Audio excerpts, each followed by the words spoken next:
Is that you, Kakashi?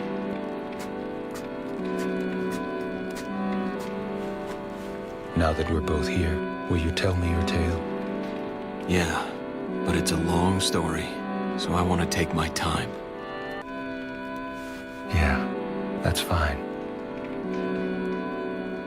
Where to begin, Father? Who would have thought that you and I would both die so young?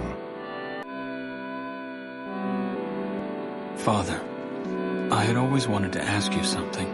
I wanted to know why you, the White Fang of the Leaf, willingly chose to ignore the village code, to abandon a crucial mission in order to save your comrades.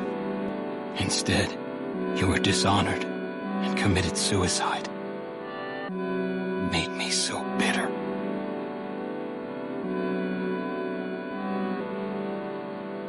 But you know, Father, now I realize that you did what you thought was right. You knew what the consequences would be, yet you chose your friends' lives over the code. And I'm proud of you for it. Thank you, son.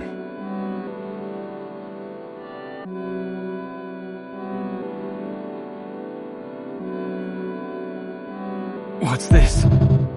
Well, my guess is it was